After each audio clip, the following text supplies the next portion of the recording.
universe, media, network, network, network, network, network, network.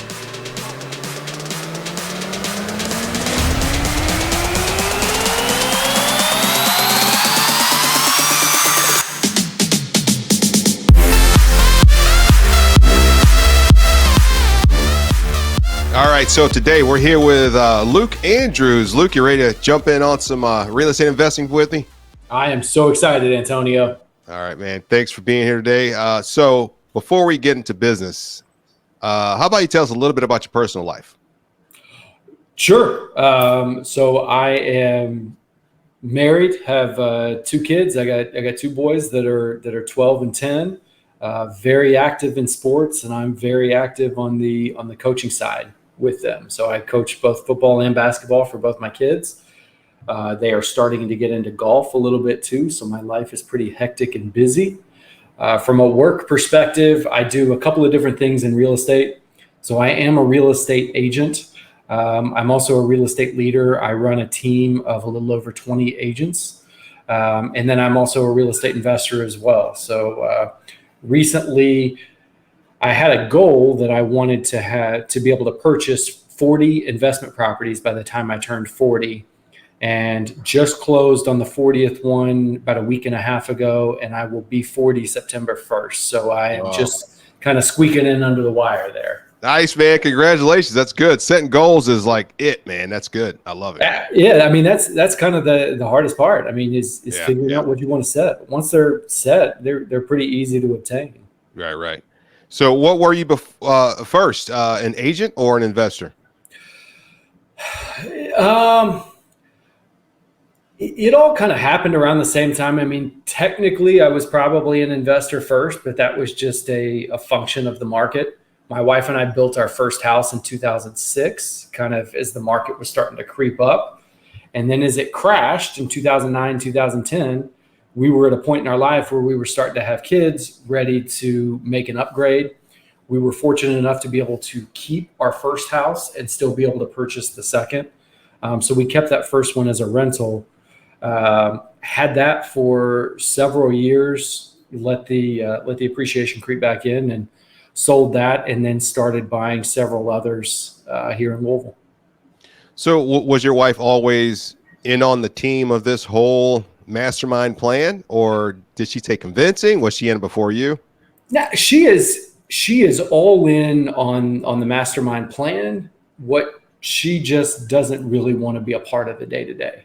Right. I think the kind of the ups and downs, the roller coasters, the risk is not something that, she's really built for on a daily basis. But, she's on board. She's excited about it. She just wants to hear about the wins after they happen. She didn't want to live in those lows. She didn't want the headache. No, exactly. She didn't want those midnight phone calls with somebody who's got a toilet clogged or locked out of their house. So. Right. So what's the main reason you'd say for getting into real estate investing? I had a couple of buddies. So I come from the corporate world. So I was in strategic marketing and data analytics for a long time, and had a couple of buddies that I was working with. And, it was something that we were all just kind of passionate about. We'd take walks at lunch and just kind of talk about getting into it. At the time, we were looking for a little property in an up and coming neighborhood that we thought the neighborhood was really going to take off over the next year or two. But it was a spot where you could find a fixer-upper for around $20,000. Wanted to pay about $20,000 cash, do the work ourselves, and then just, kind of allow that cash flow to start building up, and then allow 1 to turn to 2, 2 to 4, 4 to 8.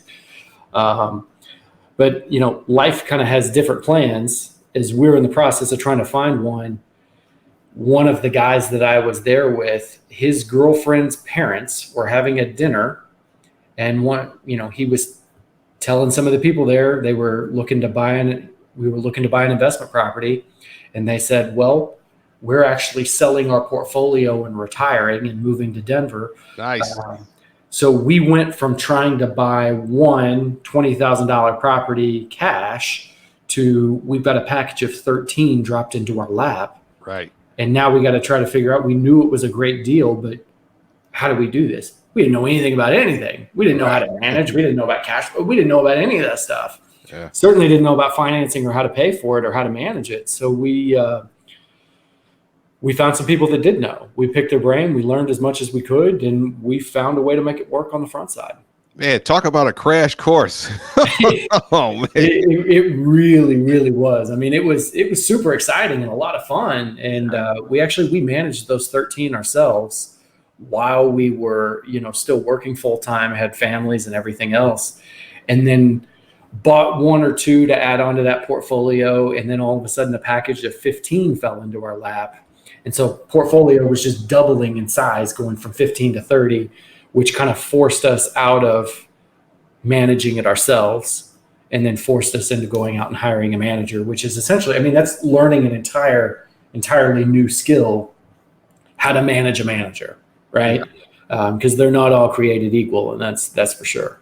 Man, that's an incredible story, and we just got started. Wow, that is awesome. Well, I'll explain to you here in a little bit how we ended up losing most of those due to some partnerships going bad, and then just essentially just trying to rebuild up that portfolio. So it's, wow, like I said, man, it's ups and downs, peaks and valleys. Yeah. That may lead right into the question I got in just a moment. Wow, interesting. Okay, cool. This is good. So at the moment, I guess I should say, what's your favorite aspect of being a real estate investor? Favorite aspect is just no 2 days are ever the same. Like I tend to get bored pretty easy, as I think a lot of us do, and that's probably why I got into being a real estate agent, because we're always distracted by the next shiny thing that's out there. Yeah. Us realtors, that's kind of a blessing and a curse. But I love the fact that we've got these assets, and we've got like this tangible thing that we can go look at, this investment, and we can do little things to it and little tweaks that we can make to add additional value, while also being able to feel good about what we're doing. Right. Yeah. My partner and I, we've had a plan from the beginning. We want to provide quality and affordable housing. And especially in a market like this, if we can find a spot, find places that are good quality places for people to live, that it's affordable, and we can still make a profit, have the appreciation, and get the tax breaks that go along with it. I mean, you don't find many win-wins out there, but I think we've stumbled upon one. Are you doing all your investing in the Louisville market only? Because I can only imagine that. I think that market's probably one of the best in the country. What do you think? It is. It's gotten really saturated over the last couple of years. There have been a lot of podcasts that have been done about how great the Louisville market was. Because, first it was kind of Nashville, and then Nashville exploded, and then it kind of became Indianapolis, and then it became Louisville. And now we're starting to spread out a little bit. The majority of what we've done is right here in the area, but we've got a few, within an hour to 2 hours down the road. The one that we just closed on this past week, it's going to be an Airbnb for us in an area called Red River Gorge, which is a state park about 2 hours away. Oh, nice. That's a good spot, man. That's good. It is. And it's an interesting property. It's in the shape of a teepee. Oh, nice. But it's made of stucco. I mean, for all intents and purposes, it's a house. It's just shaped differently. But it's, 2 bed, 2 bath, about 1,000 square feet. Gorgeous views back behind of nothing but trees and canyons. And then we got an 1.5 acres next door to it that, we're trying to find something cool to build on. Oh, that's good. That's a sweet setup, man. It is. Well, like I said, we closed on it. We've got several bookings going, but now it's all about can we make money and pay the bills. Now, this may connect back to your previous story, but I guess we're about to find out. What's the most, or what would you say would be the most unsuccessful time you've had in your real estate investing business? The most unsuccessful time was the first flip that we tried to do. And really, I'd say it's probably the only true flip that we've done. I mean, we bought a couple of, 4 and 5 plexes and done a few minor things and really just kind of turned over the rents, raised the value enough to be able to sell it right away. I mean, I guess in a way that's flipping, but, we took a true, this place was bad. I mean, 3-foot hole in the ceiling where water's just dumping in on a regular basis. Buy this property and start on the flip. We had some additional partners at that time, some of the ones that kind of helped us in the beginning. And I stayed out of it from, dealing with the contractors. I kind of let other people handle that, and it got a little away from us.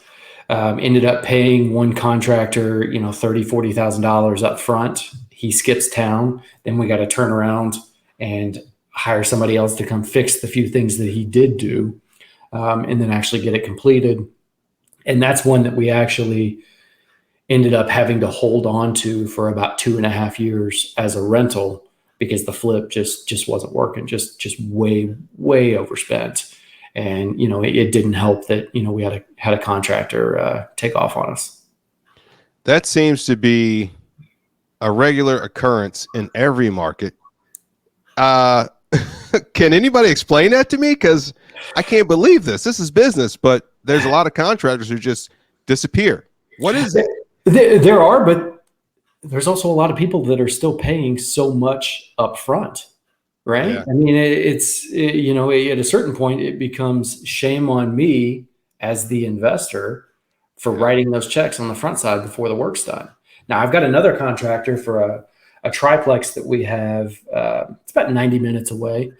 And this guy is phenomenal. He does great work, does it at a very affordable price, but he will only be paid by check on Saturday mornings. And when we're in like these 3, 4, 5, 6 week projects that we're doing, where we're doing big renovations, I have to go drive and meet him on a Saturday morning. He won't take cash. He won't take Venmo. He won't take a check by mail. He won't take a credit card.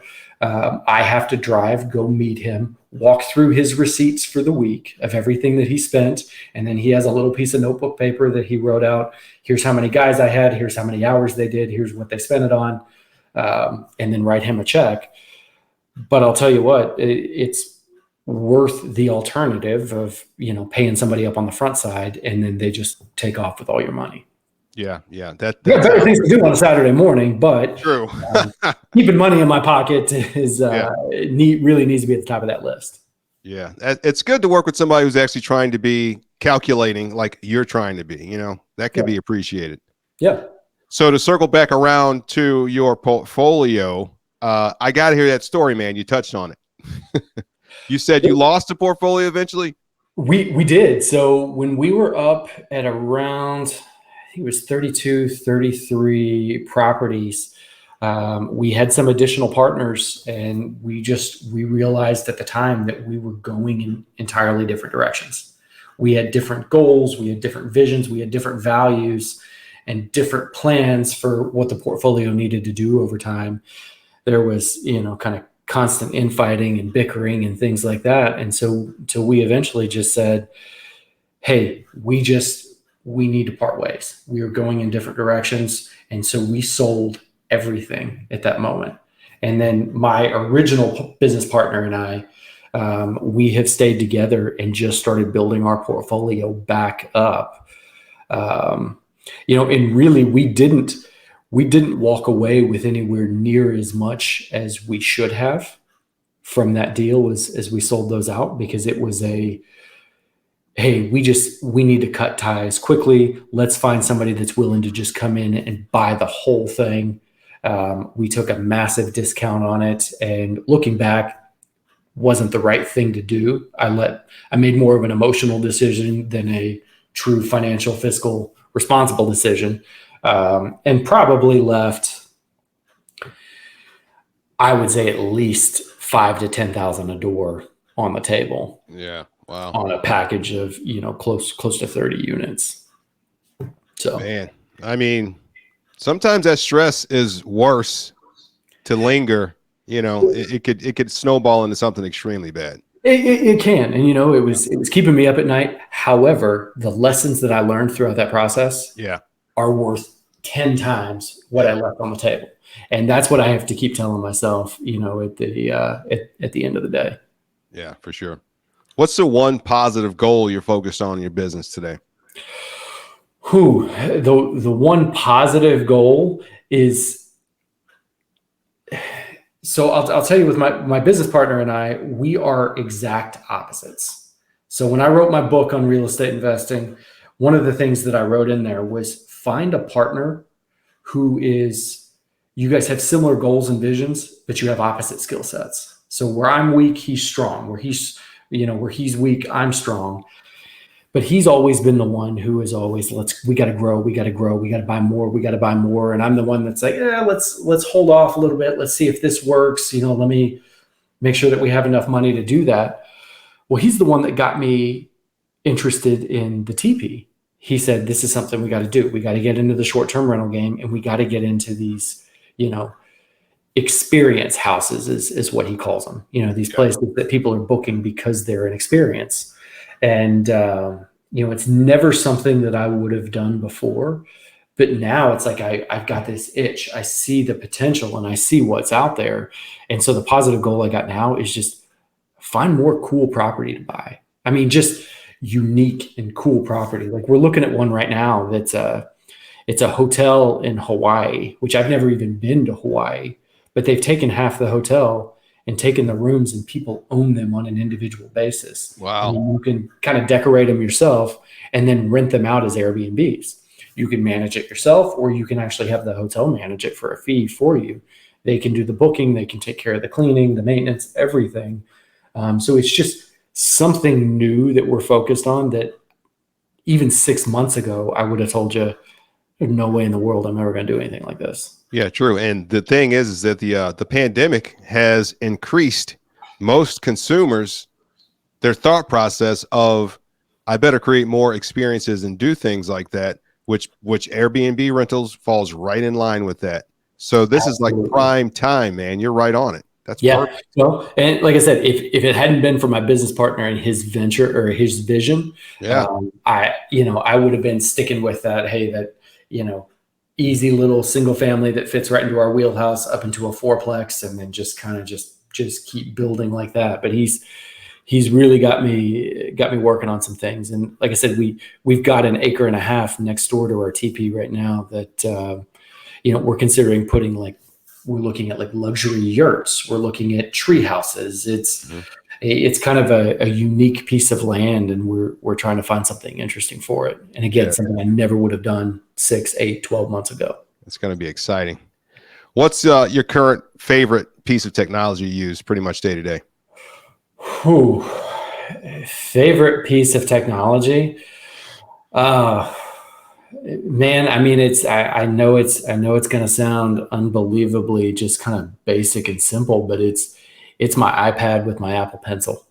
I mean, it does so much, because I'm a spreadsheet nerd, and so it just allows me to just kind of go in and just work through anything that I need, and then it just gives me an opportunity to be able to go in and just jot notes. I'm constantly trying to write something, because I feel like that's how I get all of my ideas out. That's where all of my best stuff has come from. And one of my mentors once told me that fear has no place on paper. So anytime I'm feeling overwhelmed, I'm feeling a little scared about the process, I just start writing. I just start doing these massive brain dumps. And then all of a sudden, it's just like either the fear goes away or the solution just appears out of the page. And so now it's like I've got this, Evernote portfolio of just all of these things that I've worked on over the last several months, where I'm just out writing what appears to be nonsense on the front side, but really turns into something on the back. Let me ask you this. So when you're using that iPad, are you actually using the interface of using the pen and writing in the form of, that's the powers and the physiology of human beings taking that action of writing things down as if it is on paper, whether, it's iPad or not. That's so relatable with it. You see your own handwriting, right? Right. Yeah. Yeah. I love it, man. Love it. People don't realize how much they're losing when they're just typing all the time. I know. What's your current portfolio look like these days? Right now, like I said, we just sold those, 35 properties not long ago. So we are at 6 at the moment. and then just looking for deals that we can find.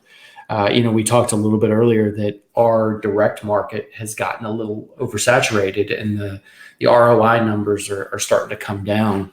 And so we're starting to expand out a little bit. The difficult part with expanding out to some of these towns is finding the property managers. That's been the real challenge, is finding good, solid property managers.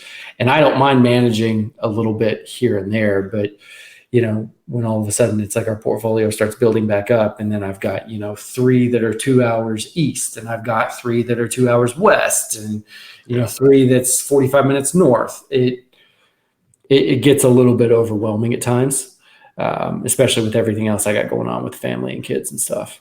Yeah, true. How, if anybody wants to connect with you, how do they do that? Easiest way is just to go right to my website, lukeandrews.us. There's ways you can follow me on Instagram. You can follow me on LinkedIn. Those are the 2 where I'm by far the most active. Probably LinkedIn more than anything. Or always just send me an email, luke@lukeandrews.us. I answer all of my own emails as far as that's concerned. So if somebody wants anything, they're more than welcome to reach out anytime. Do you also have some courses and a book that you wrote? I do. So you can access any of those from my website. The courses are really geared a lot towards real estate agents, insurance agents, mortgage brokers. They're on communication and negotiation, and then getting started in your real estate career, kind of that first year or 2. But a book that I wrote from real estate investing, we absolutely touched on that. I've made a lot of mistakes from an investment perspective, and I am super passionate about getting people into real estate investing. So whether that's getting real estate agents to start working with investors, or just getting average everyday people to start investing in property. But I wanted people to be able to learn from my mistakes. So I wrote this book, and it's just the 10 mistakes I think every investor makes buying their first property. It's an ebook only. It is 100% free. You can go download it at any time, 10investormistakes.com. And it's the number 10. So 10investormistakes.com. You can download the book right away. If you're a quick reader, you could probably finish it in 15 to 20 minutes. I mean, it's an easy read. But I'll tell you, I write like I talk. So if you're out there looking for grammar and sentence structure and paragraph structure and that kind of stuff, you're probably going to be very disappointed. Like I said, I write like I talk. Yeah, you're doing something that's extremely important. You're actually teaching others how they can get into this, and how they don't just have to accept what our government has not done for our education system. You're actually trying to help increase the knowledge. I love it. You are 100% correct. They are not doing enough in the school systems, and I've tried to make it a point over the last, about 3.5, 4 years ago. I volunteer at different high schools, going and speaking and teaching kind of little mini courses on basic life skills and how to interview and what employers expect, and personal finance stuff. What's going to happen when they turn 18 and they start getting all these credit card applications in the mail? Right. What do the implications look like? Because I made all of those mistakes when I was 18. I don't want these kids doing that too, and they just don't have the curriculum for it at the moment. And that's the same thing. Just think about when you were 18 versus your age now, and the way your brain operated. And then you graduate high school, and then they say, okay, what college would you like to go to, and take this giant college loan out? Can you imagine that the 18-year-old brain can't necessarily make real sense out of a question like that? It's insanity. Well, you want to know what's really insane is, like I said, I just got done purchasing a property a week and a half ago. Yeah. I mean, they went through nearly 2 months of underwriting. Now, a big part of that was they were severely backed up, but all of this underwriting and all of this documentation and tax returns from my business and personal guarantees and everything else for a $250,000 hard asset that, they have as collateral, versus all I had to do was sign a piece of paper to take out a college loan. Right. Massive college loans at 18. All I had to do was sign a piece of paper. Nobody asked anything. No. But now it's like I'm trying to buy something that they have collateral for, and they're gonna go through and scrutinize everything that I do. I mean, it's crazy. Something's quite crooked in that. Doesn't seem right, does it? No, not at all. Since entering into the real estate investing world, what would you say you're most grateful for? I am most grateful for the partnerships that I've created along the way, whether it be the partnerships with my actual business partner, the partnerships with my mortgage lender or with my insurance person, with the title company that I use on a regular basis and with property managers. Those partnerships, because they're not only helping me from a business side and making my business run more efficient and allowing me to make more money with less work. These people have become good friends in my life. So those partnerships have been, by far the thing I'm most grateful for. Yeah, it's all about the relationships, man. Before I hit you with the last question, I just want to tell you, thank you very much for being a guest on the show. I really enjoyed your stories because these are very specific moments in time that people need to realize what they can do with a life in real estate investing and creating financial literacy as a whole. So I really thank you for being here. No, I appreciate you having me on. And, if I could leave everybody with just one thing, it's just take that first step. And even if you get knocked all the way down and you have to sell your entire portfolio, you can start building it back up. That is not the end of the road at that point. Right. Finally, Luke, what would you say is your definition of real estate investing success? Definition of real estate investing success is very easy for me. It is going out and providing as much quality and affordable housing as I possibly can. I'm not going to set a defined number on it because I'm not going to set myself up for failure if I say 1,000 units and I get to 900. But I'm also not going to cap it at 1,000 if I've got a way to get to 2,000, 3,000, 4,000. So just as much quality and affordable housing as I can, it's still going to put profit in my pocket. Successors, I hope you've enjoyed my quick conversation today, and I hope you've gained just a little more insight into achieving your financial freedom and reaching your goals. For more real estate investing content like this and a lot more, please visit UnitedStatesRealEstateInvestor.com. That's UnitedStatesRealEstateInvestor.com. Thanks for listening, and as always, stay grateful, stay successful, and be free. Music by Stream Beats.